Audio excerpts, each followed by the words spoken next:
అదే RTV app వార్తల్ని క్షణాల్లో చదివే అవకాశం ఉంటుంది. ఒక న్యూస్ పేపర్, ఒక టెలివిజన్ ఛానల్ మీ చేతుల్లో ఎప్పుడూ ఉంటాయి. భర్త అతి దారుణంగా భార్యని వదిలేయడం జరిగింది. అదేవిధంగా తన మీద దాడి కూడా చేశారంటూ భార్య వాళ్ళ ఇంటి ముందు ధర్నా చేయడం అయితే జరిగింది. ఏదైతే తండ్రి ఉన్నాడో ఒక కసాయి తండ్రి అని చెప్పొచ్చు. ఎందుకంటే బిడ్డని వదిలేశాడు అంటూ భార్య ఆరోపించడం అయితే జరిగింది. భార్య మాత్రము నాకు కొడుకు కావాలి, నాకు భర్త కావాలి అని చెప్తున్నారు. ఒకవైపు అలేఖ్య మాత్రం నేను ఒక దివ్యాంగులకి జన్మని ఇచ్చాను, నాకు ఇదంతా అన్యాయం జరుగుతుందని చెప్తుంది. మరోవైపు మాత్రము భర్త ఎవరైతే ఉన్నారో లేదు అసలు అని అతను చెప్పడం, అతని వర్జన్ ఇంకోలాగుంది. ప్రస్తుతం ఆర్టీవీ స్టూడియోని అతను ఆశ్రయించడం అయితే జరిగింది.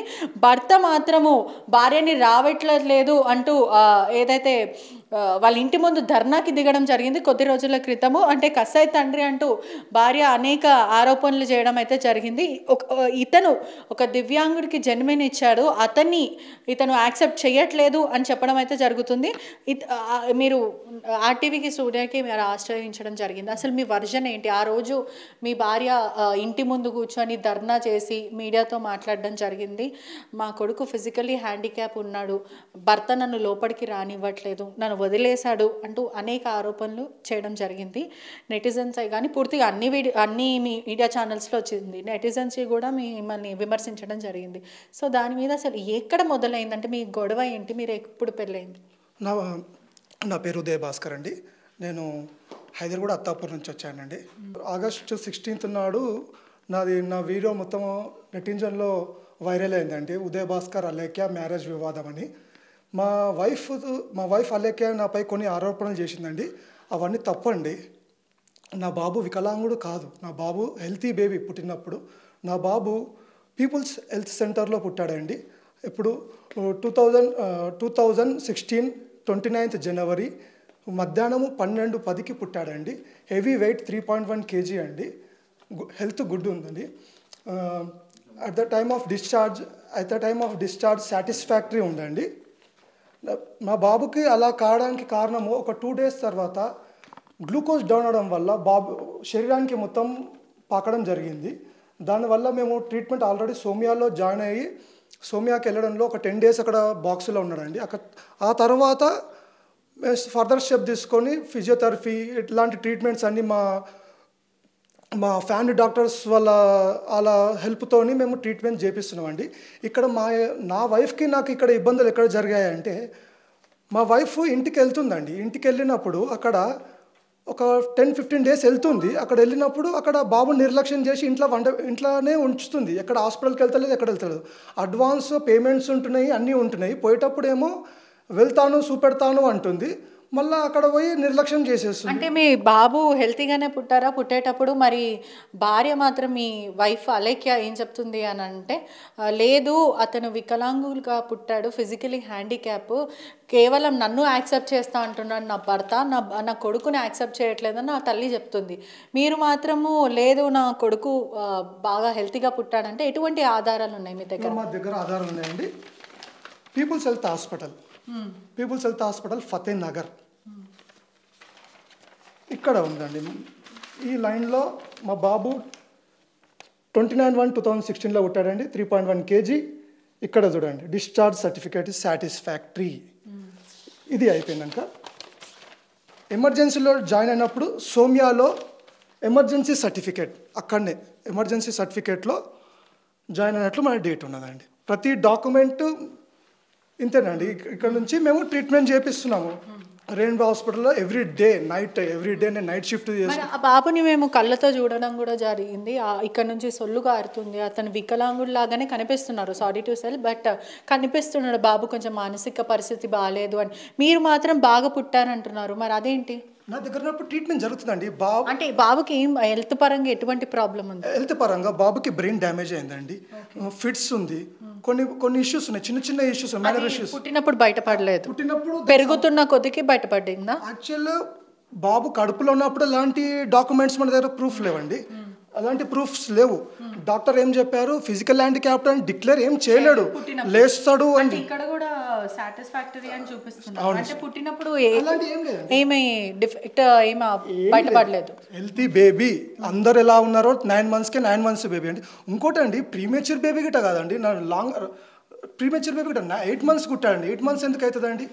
నా దగ్గర సర్టిఫికేట్ ఉంది, 8 months ఎందుకు అవుతుంది? మరి అసలు ఎటువంటి బ్రెయిన్ డ్యామేజ్ ఇవన్నీ ఎందుకు, అంటే ఎప్పటి నుంచి మొదలయ్యాయి, అంటే ఏ ఏజ్ నుంచి? అంటే పుట్టినప్పుడు ఎమర్జెన్సీలో హాస్పిటల్లో ఉన్నప్పుడు ఒక 2 days తర్వాత జాయిన్ అయినాక ఇంకెవరు కన్ఫర్మ్ చేయలేరు, ఎలాంటి ప్రాబ్లమ్స్ ఉన్నాయని ఎవరు కన్ఫర్మ్ చేయలేరు. జస్ట్ ట్రీట్మెంట్ చేపియండి, ఫిజియోథెరపీ చేపియండి అన్నాక నా సొంతంగా నేనే ఇష్టంతో హాస్పిటల్స్ అన్ని దింపానండి. కిమ్స్కి వెళ్ళాను, ఎల్వి ప్రసాద్ వెళ్ళాను. పుట్టినప్పుడే చెప్పారు ఫిజియోథెరపీ చేపిమని? పుట్టినప్పుడు చెప్పారంట, నాకు తెలియదు, అలా మదర్ దగ్గరనే ఉన్నది.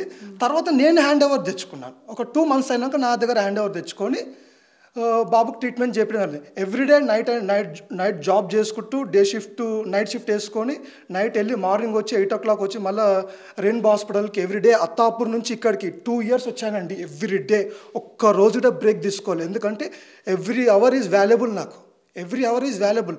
మళ్ళీ కిమ్స్కి వెళ్తుంటే, కేర్కి వెళ్తుంటే, నాకు ఒక ఫ్రెండ్స్ని కాంటాక్ట్ లేదు, ఎవరి కాంటాక్ట్ లేదు. ఎందుకంటే డాక్టర్ ఏం చెప్పాడంటే బాబు మంచిగా అవుతాడని చెప్పాడు, లేస్తాడని చెప్పాడు. నా దగ్గర ఉన్నప్పుడు లేచిండండి, ముఖాలు దొరికింది, సెన్స్ వచ్చింది, అన్నీ వచ్చినాయి.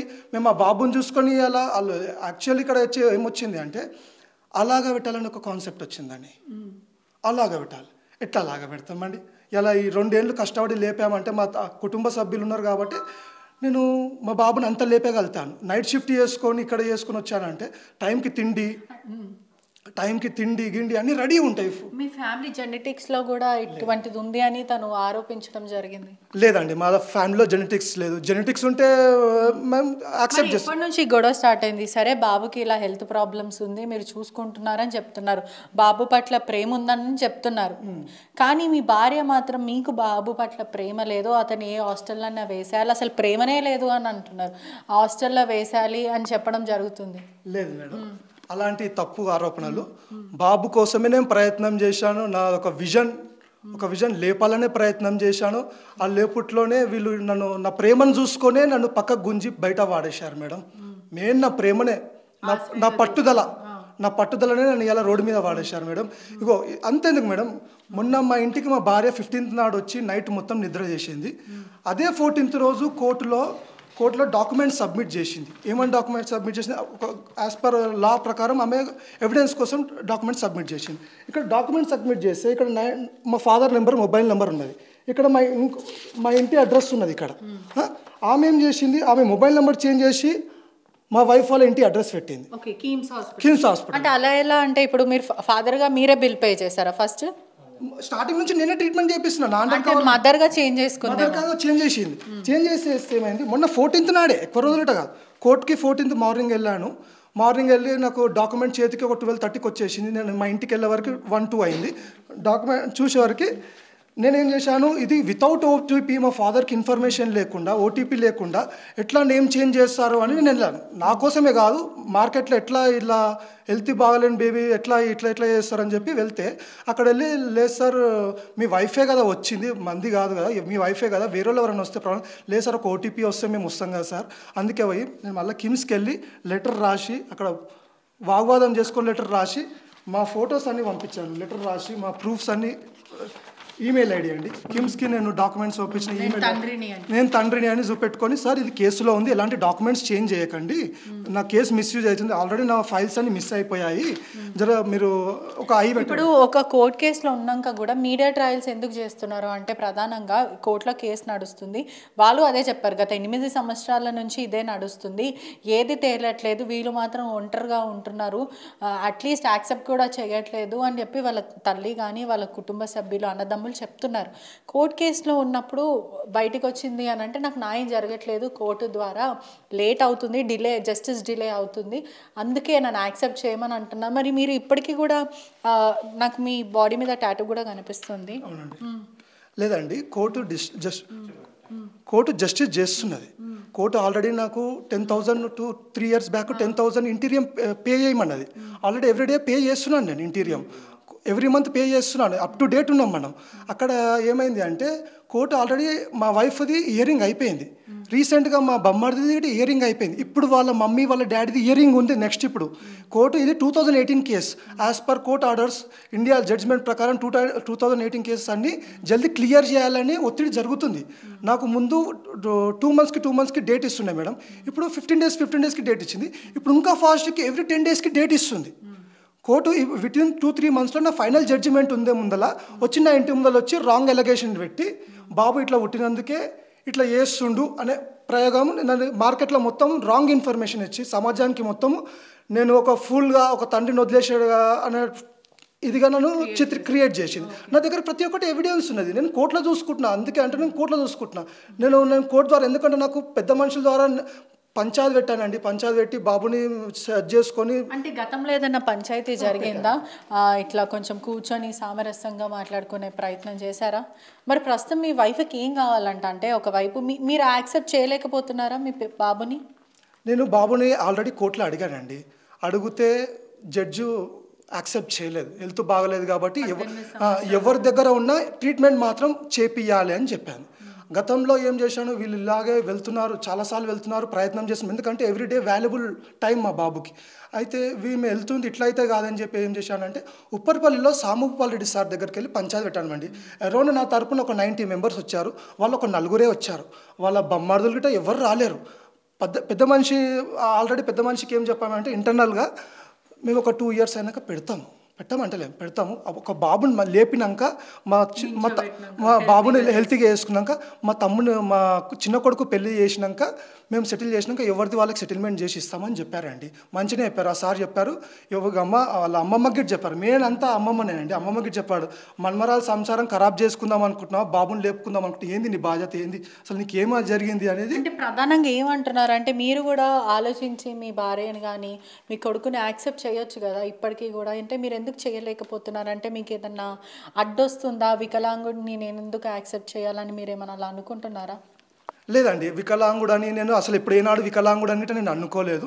వీళ్ళే మార్కెట్లో మొత్తం వికలాంగుడు అని క్రియేట్ చేసి ఈ యొక్క సర్టిఫికేట్ని మాయం చేసి, నా ఉన్న సర్టిఫికేట్లన్నీ మాయం చేసి వీళ్ళు రాంగ్ ఇన్ఫర్మేషన్ ఇస్తున్నారు. ఈ సర్టిఫికేట్ నా దగ్గర ఉండండి, ఆ రోజు ఫ్యామిలీ డాక్టర్కి పంపించిన, వాట్సాప్ నుంచి పంపించాను కాబట్టి అలా మా బాబుకి అలా రక్షణ ఉంది, మా కుటుంబానికి రక్షణ ఉంది. నిన్న మార్కెట్లో మొత్తం వచ్చి హంగామా చేసిపోయారు, అంత చేయాల్సిన అవసరం లేదు. ఇలా మేము ఇలా బాగుపడ్డామంటే ఇది మా బాబు పేరు అండి, నా పేరు సాయి కుశల్ అండి, కుశల్ అండి. ఈ కుశల్ నేను గిట్ట ఇది ఎప్పుడు టాటూ ఎప్పుడు వేసుకున్నా అంటే నా పుట్టినప్పుడు కదండి, ఒక 4 years బ్యాక్ వేసుకున్నాను. అప్పటికి తెలిసింది ఆయనకు బాగాలేదు హెల్త్ అని? నాకు తెలుసు బాబు బాగాలేడని తెలుసు, కానీ నా దగ్గర ఉంటే లేస్తుండే. ఇప్పుడు మీ ఇద్దరి వల్ల బాబుకి డ్యామేజ్ అయితే జరుగుతుంది. ఆ రోజు కూడా గత 2 రోజుల నుంచి అక్కడనే ఇంటి బయట ఆ చలిలో కూర్చున్నారు. మరి మీరు ఎప్పుడు కూడా కనికరించలేరా? మీ బాబుని వచ్చి లోపల తీసుకెళ్ళడం కానీ అటువంటివి చేయలేరా? మీ ఇంటి ముందు ధర్నా చేశారు, కూర్చున్నారు, దాని తర్వాత శాంతియుతంగానే కూర్చున్నారు, కొంతసేపు తర్వాత ఆందోళన చేశారు. కానీ మీరు అప్పుడు అంత చలిలో మీ బాబు కూర్చుంటే లోపలికి తీసుకొద్దామని ఆలోచన చేయలేదా? మేడం, గత స్టార్టింగ్ నుంచి మేము కాళ్ళు ముఖ్యం, ఏళ్ళు ముఖ్యం అన్ని ప్రయత్నం చేశాము. ఎందుకంటే వాళ్ళ డాడీ చెప్పాడు కొన్ని విషయాలు అడ్జస్ట్ చేసుకో అని చెప్పాడు, కొన్ని విషయాలు అన్నదమ్ముల పెళ్ళిళ్ళు అయితే అడ్జస్ట్ చేసుకో అని చెప్పాడు. చెప్తే మాకు చాలా సంతోషమే అని చెప్పి మేము అడ్జస్ట్ చేసుకుంటూ వచ్చినాం, చాలా ప్రయత్నం చేసినాం. ఇలా జరుగుతున్న సీన్ గిట ఆల్రెడీ మేము గత 6 ఏళ్ల కిందనే చెప్పాము, వద్దమ్మా ఇంటికి వెళ్ళకు, ఇబ్బంది పెట్టకు, మమ్మీ డాడీ గిట ఏజ్ అయిపోతుంది, అన్నదమ్ముల పెళ్ళిళ్ళు అంటే నేను అనాథాశ్రమంలో ఉంటా, రాంగ్, అనాథాశ్రమంలో ఉంటా, నేను ఇక్కడ ఉండను, నేను పోతాను అని మనకి ఆపోజిట్గా మాట్లాడుతుంది. ఇదంతా ఎందుకు అంటే ఏం ఎక్స్పెక్ట్ చేస్తున్నారు? అంటే మీ దగ్గర నుంచి డబ్బు ఎక్స్పెక్ట్ చేస్తున్నారా, లేకపోతే ఏంటి? ప్రధానంగా ఏదైనా ఎక్స్పెక్ట్ చేస్తేనే ఇదంతా చేస్తుంటారు. అంటే మీరు చెప్పే బట్టి నేను భార్య బాధ్యతని అని మీరు చెప్తున్నారు. ఎప్పుడన్నా మిమ్మల్ని కొట్టడం ఇటువంటివి ఏదన్నా ఘర్షణ చోటు చేసుకున్నారు? ఘర్షణ అంటే ఎప్పుడు ఉన్నా ఒక 10-15 మెంబర్స్ వస్తారు మేడం. ఎప్పుడున్నా ఒక సామరస్యంగా అనేది ఉండదు అక్కడ. ఒక పెద్ద మనిషి ఎట్లా మాట్లాడాలి అవతల వ్యక్తితో అనేది ఉండదు. ఎప్పుడు దాదాగిరి రౌడీగిరియే చూపెడతారు మేడం. మొన్న వచ్చినప్పుడు కూడా నాకు అర్థమైపోయింది. మొన్న నేను నైట్ 14th రోజు వచ్చాను. 14th రోజు కోర్టు అయిపోయినా 15th రోజు వచ్చాను. మధ్యాహ్నం 2 గంటలకు వచ్చి కూర్చుంది.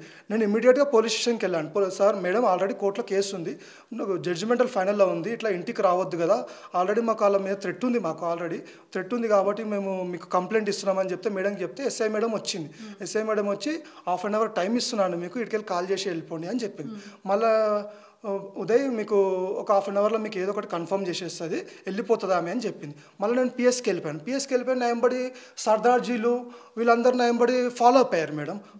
నాకు అర్థమైపోయింది situation something is going on, ఇక్కడ ఏదో జరుగుతుంది, ఏదో విధ్వంసం జరుగుతుంది మార్నింగ్ అని చెప్పి నేను మేడం చెప్పాను. మేడం నాకు రక్షణ కలిపి ఆ రోజు కూడా మీ ఇంటి ముందు వచ్చి అద్దాలు ఇవన్నీ ధ్వంసం చేయడం జరిగింది, మొత్తం పగల కొట్టడం కూడా జరిగింది. ఆ టైంలో మీరు ఎక్కడ ఉన్నారు? అంటే మీకోసం కూర్చున్నారు, వాళ్ళ ఇంటి బయట కూర్చొని మరి మాకు జస్టిస్ కావాలి అని ధర్నాకి కూర్చోడం జరిగింది. మరి ఆ సమయంలో మీరు వచ్చి జవాబు చెప్పడం కానీ లేకపోతే సందేశం ఇవ్వడం కానీ మీరు ఎందుకు చేయలేరు ఆ ప్రయత్నం? నా ఎంబడి నైట్ మొత్తం ఫాలో అయ్యారు మేడం. నేను ఇట భయపడ్డాను అంటే భయపడాను కాదు మేడం, నాకు 4-5 రోజులు హాలిడేస్ వచ్చినాయి. కోర్టు అక్కడ ట్రాన్స్ఫర్ అవుతుంది. నాకు కేసుని ఈరోజు ఒక్కరోజే కాదు మేడం, గత 6 ఏళ్ల నుంచి నన్ను కోర్టులో వచ్చినప్పుడు ఇట్లా నరుకుతా అనే చెప్తున్నారు. నా కోర్టు నా కొడుకుని కొలాప్స్ భయప్రాంతులకు గురి చేసి ఇప్పటికైనా ఆ వీడియోలో చూడండి మేడం, మీరు ఇచ్చిన ఇంటర్వ్యూలోనే చూడండి, సంపుతాము చేస్తాము ఎట్లా బతుకుతారో చేస్తాము అని మళ్ళీ భయపిస్తున్నారు. మాకేంటంటే మా కుటుంబానికి న్యాయం జరగాలి, మా బాబుకి న్యాయం జరగాలనే మేము మళ్ళీ ఉందిలో మేడం. పిలవాలంటే రక్షణ కావాలనే పిలవాను. ఆల్రెడీ రాజేందర్ పిఎస్లో గిట్ట మేము పోయి చెప్పాము. మేము రాజేందర్ పోలీస్ వాళ్ళు ఏమైనప్పుడు ఏమి కాదు శాంతియుతంగా చేసుకుంటుంది. మీకు ఏం కావాలి అంటే మీ భార్య వచ్చి చెప్పింది అవన్నీ తప్పు అని మీరు ఖండిస్తున్నారు. ఇప్పుడు అవన్నీ తప్పు నేను ఖండిస్తున్నాను అంటున్నారు. మరి మీరు దీని ద్వారా అంటే మీడియా ద్వారా మీకు ఏం న్యాయం కావాలి? నేను ఒకటే కోరుకుంటాను మేడం, మాకు థ్రెట్ ఉంది. 15 డేస్లో ఏదో ఒకటి చేయకపోతే ఏం చేయాలనో చేస్తాము అని మాకు వార్నింగ్ ఇవ్వడం జరుగుతుంది. మాకు జస్టిస్ కోసం మేము ఫైట్ చేస్తున్నాము. మాకు మా కొడుకుకు అన్యాయం జరిగింది, నాకు న్యాయం చేయాలని మీ అందరినీ ప్రార్థిస్తున్నాను మేడం. అంతే. చూడొచ్చు కూడా భర్త నాకు ప్రాణహాని ఉంది, నేను భార్య బాధితుడిని, ఏదైతే నా భార్య వచ్చి మీడియా ముఖంగా చెప్పిందో అవన్నీ ఫాల్స్ ఎలిగేషన్స్, మా కొడుకు పట్ల నాకు ఎంతో ప్రేమగా ఉంది, ట్రీట్మెంట్ కూడా నేనే చేయించాను, అతనికి హెల్త్ ప్రాబ్లమ్స్ ఉంటే ఇవన్నీ కేవలం నా రెప్యుటేషన్ని డ్యామేజ్ చేయడానికి డిఫేమ్ చేయడానికి ప్రయత్నిస్తుందంటూ భర్త చెప్పడం అయితే జరుగుతుందంటే చూడాలి ఇది ఎక్కడి వరకు పోతుంది. ఎందుకంటే భార్య గత 2 రోజులు రాత్రిరంతా వాళ్ళ ఇంటి ముందు కూర్చొని ధర్నా చేయడం జరిగింది. అంటే వాళ్ళ కుటుంబ సభ్యులంతా విధ్వంసం సృష్టించడం అయితే జరిగింది. ఇప్పుడు మాత్రం నేను భార్య బాధితుడిని, నాకు ఏదైతే జరిగిందో చాలా అన్యాయం, నా కుటుంబానికి నాకు ప్రాణహాని ఉంది, రక్షణ కల్పించమని భర్త కోరడం అయితే జరుగుతుంది. Cameraman గణేష్తో పెట్రిషా reporting RTV Hyderabad. మరిన్ని వీడియోస్ కోసం ఛానల్ ని సబ్స్క్రైబ్ చేయండి, లేటెస్ట్ అప్డేట్స్ కోసం వాట్సాప్ ఛానల్ ని ఫాలో చేయండి అండ్ లింక్ డిస్క్రిప్షన్ లో ఉంది.